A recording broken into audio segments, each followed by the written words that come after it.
the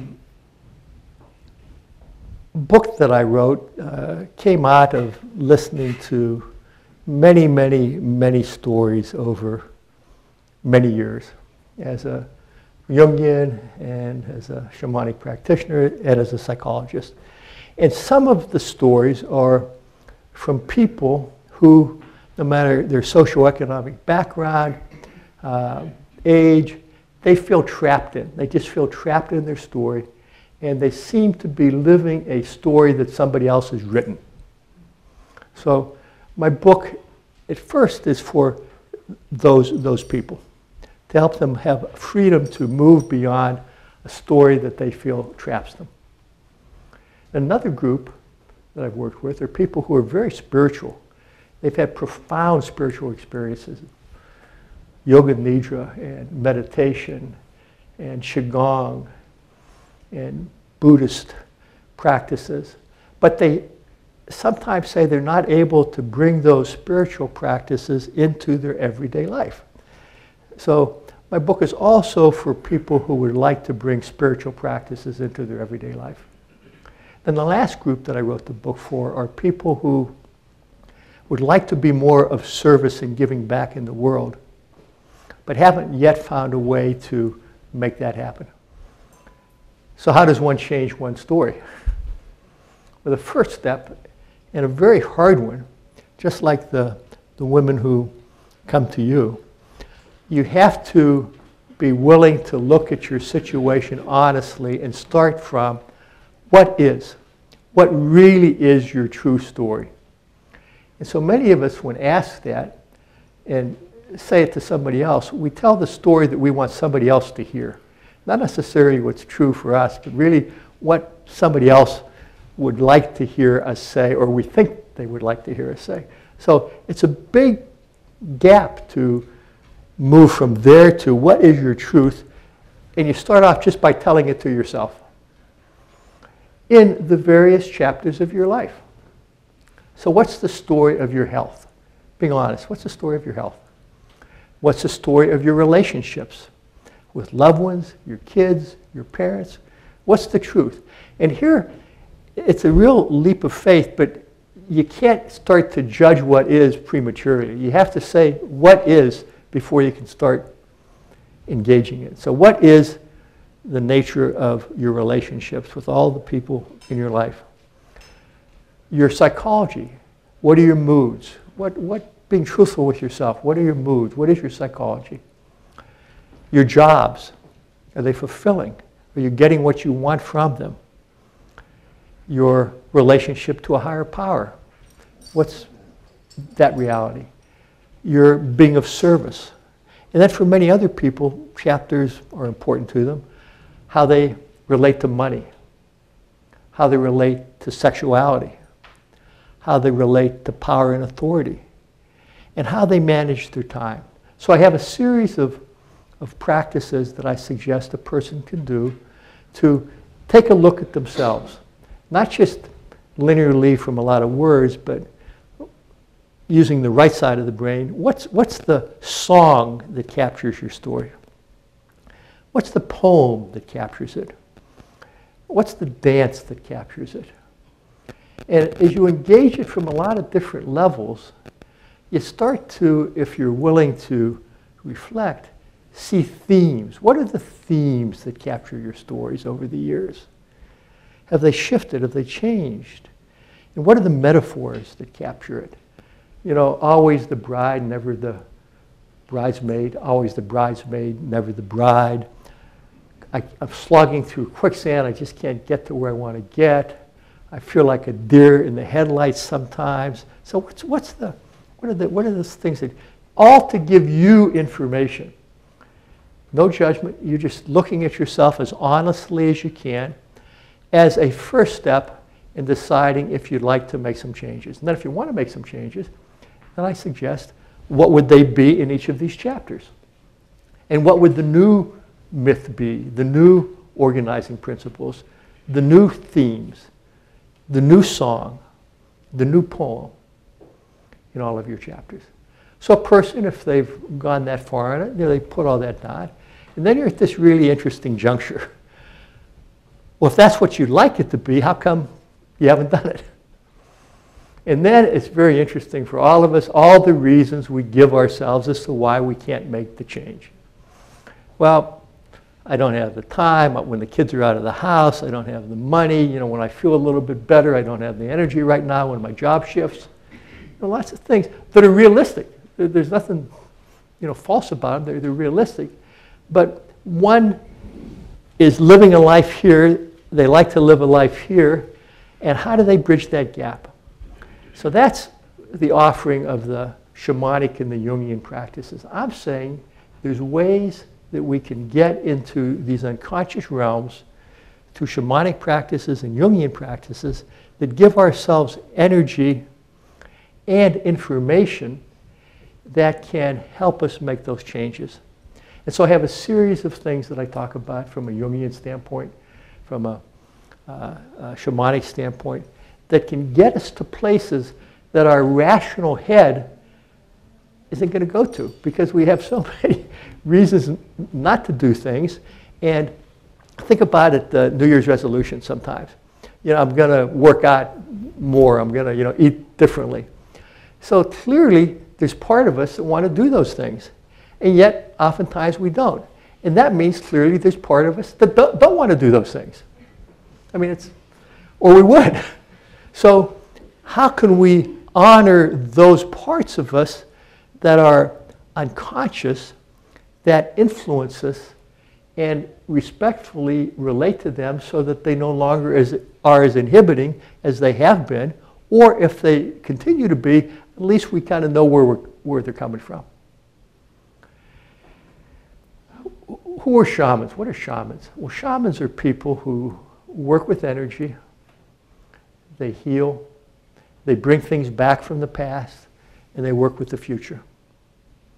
What's Jungian psychology? Jungian psychology is one of the 200 or 300 branches of psychology now that believes in the power and the influence of the unconscious, both the personal unconscious and the collective unconscious. The collective unconscious is the place where the archetypes live. And what are the archetypes? These are energies that influence how we think, act, and feel, and they can have us in their grip. And if we don't get out of their grip, we can live a lifetime under the power and the influence of those archetypes. For example, you know, you hear about the puer, the guy who never grew up, the workaholic, you know, gripped with, you know, working 70, 80, 90 hours a week, year in, year out, and there's a drivenness to that.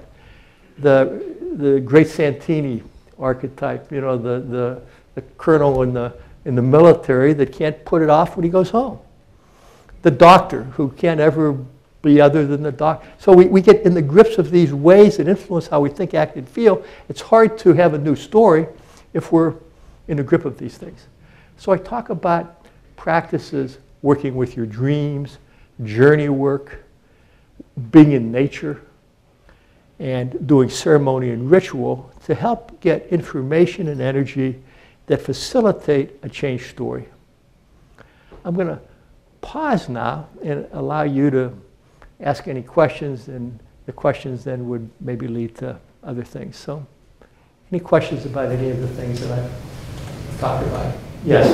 I'd like to hear more about what you learned from the shamans, and I know this is kind of a general question, but what do you think was the core thing that connected all of the shamans on all of these continents that you learned with? I think they all think that we were someplace before we got here, that we have some purpose yet to be determined for being here, and we're going to go someplace afterwards. So they wrestle with those questions.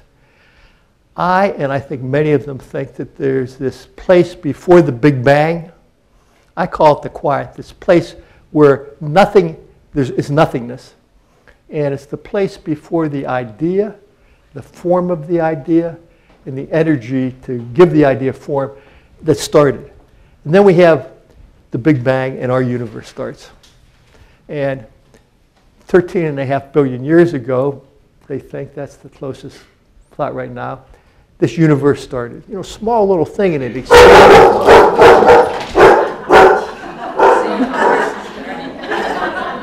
And now we have all these creations. We have cats, we have dogs, we have people, we have barking, we have all these phenomenon that are here in this earth, but all through our galaxies and all through all these other trillions of stars and trillions of planets like this.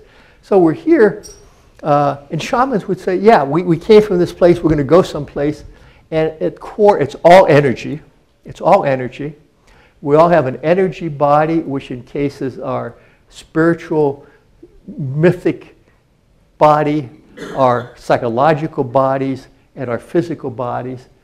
They all have different ways of thinking about this, but they all would agree with that.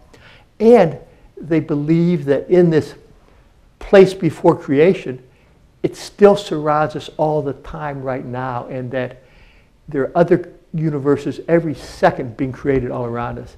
And we, not just they, have the ability to interface with this great potential and cause things to happen in this reality right now because of our intention in working with it that otherwise wouldn't.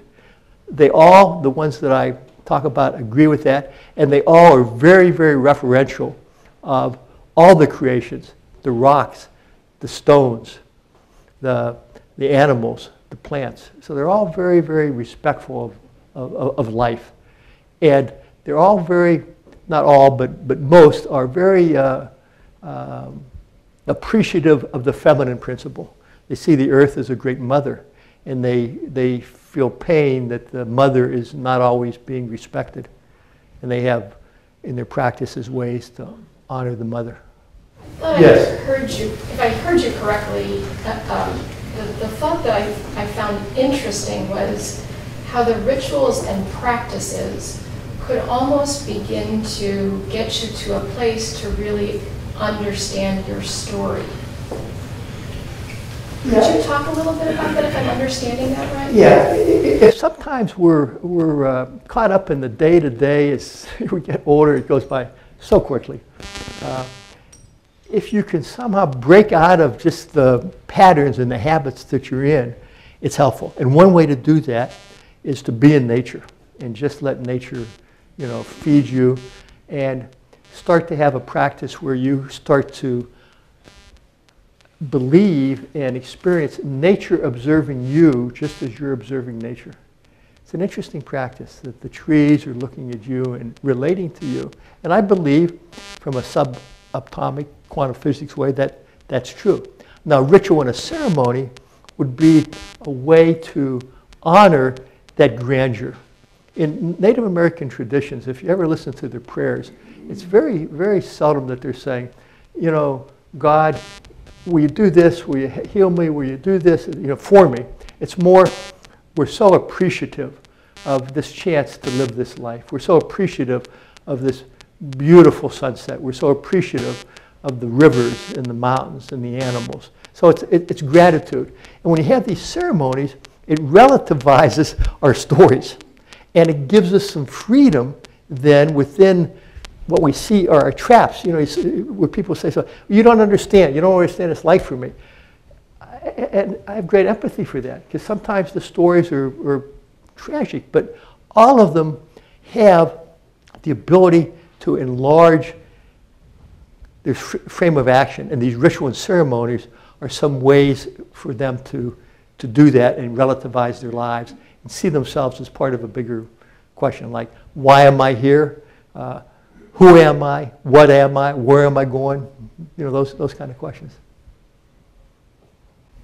So, yes. Would you say that then in order to start to change our story, we have to start with the gratitude part of being thankful for whatever situation that we're in, or the beauty that we can find in our life at this point? The nice thing about psychological work or shaman work, you can enter it at any place. So you don't always have to start at the beginning, because the beginning and the end starts to, interweave. So that would be a lovely place to start. But another place to start, and I was just talking about it kind of linearly, is what's the story you'd like to change? So you have to be honest with yourself as to really what's going on, what's your truth. But you might say, I'm not exactly sure how I'm even going to start that process. To have a ceremony and ritual to honor the fact that you're even thinking about it, that can be very powerful. So that would be a place to start. Yes? Can you give us a couple of examples of some transformations, just so we can understand the outcome of exercises? A woman had a dream about a train going over a bridge, that the bridge was very shaky. And she thought that there was going to be something bad happen, and then she kind of woke up. But she remembered that dream, bridge, shaky, train.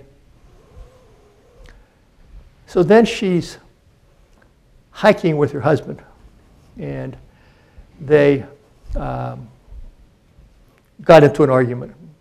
And, oftentimes their ways of dealing with the argument was she'd kind of seal off, and then he'd try to, help her, figure out what's the matter, and then she'd seal off even a little bit more. And they started to get into that pattern. And then she thought and remembered the dream. And she said, where we were walking, I looked up, there was a train track. It just kind of, just like this, over a crevasse. And she stopped and she did what she normally wouldn't do. She stepped back from a little, created some space, and they had, over a couple of hours, hiking, a very powerful set of interactions. Now, was it a transformation that lasts forever? She tasted something different and was able to use that example, John, in her life in a different kind of a way. A woman did a journey, and she encountered a cobra. And she didn't know what's the meaning of that cobra. So there's a process I talk about in my book, dialoguing with anything that comes up. The shamanic notion is that everything's connected to everything else. Everything is related. So if you start to relate to these inner figures, you can get great wisdom from them. So she starts to dialogue with the cobra, and what her initial reason for doing the journey was kind of shifted. And she saw that what she really was wrestling with was getting older and how to gracefully age. And in her dialogue with that cobra, she got some insights that she started to live from and made a difference in her life in ways that were unique to her, but extremely powerful. A woman who had ancestors who were dead, that were in the concentration camps. And she had felt that over her life, she carried a real burden because of that. She did some work that somehow she had to bear somehow part of their legacy. She did some work like this, John, became free of the burden, and was able to gain freedom in other areas of her life that she didn't even know that were affected by this particular thing. So there's those types of examples that people have shared over the years.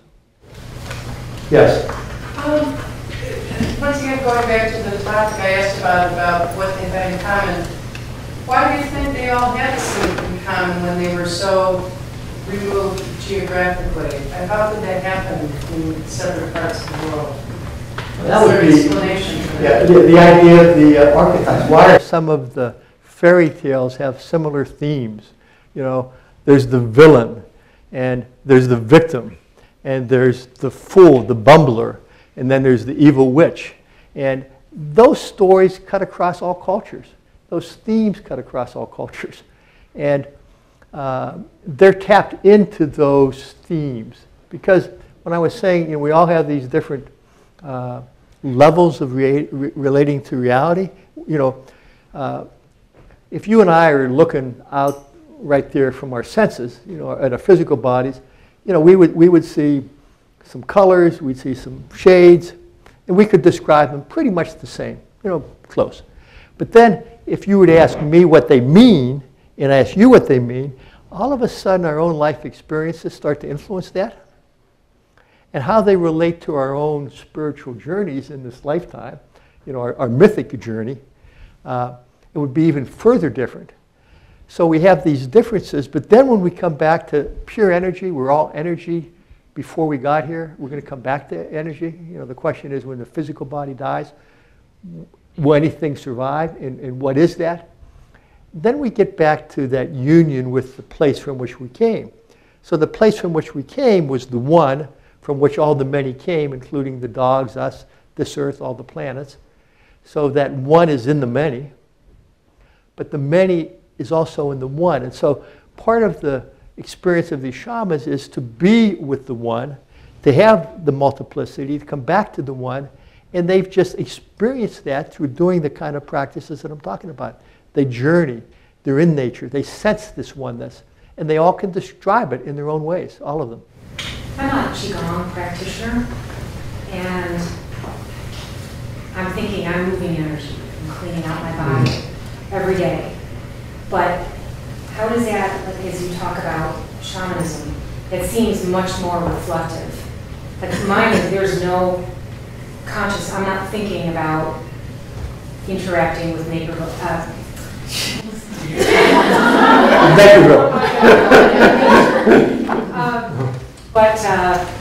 But I'm in it. I know, I understand the connection, but I'm not actually thinking like, I believe that's what you're talking about, shamanism, that you are thinking about your surroundings.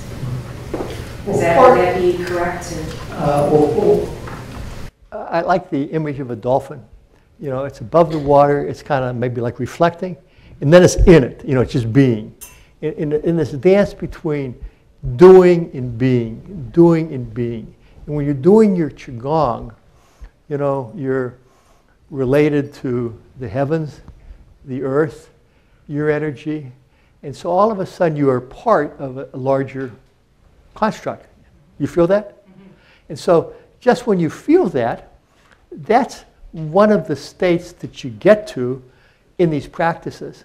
These are all experiential. These shamanic practices are experiential. They're not in your head. You have to have this dance between reflecting on what is and then experiencing things so that you can shift it. And so you're in it and then you're reflecting. And the art is to kind of maybe do it more sinuously so that the gaps between them are a little bit less. So you're doing a very powerful, spiritual, energetic practice. Well, thank you all very much. Nice to be here.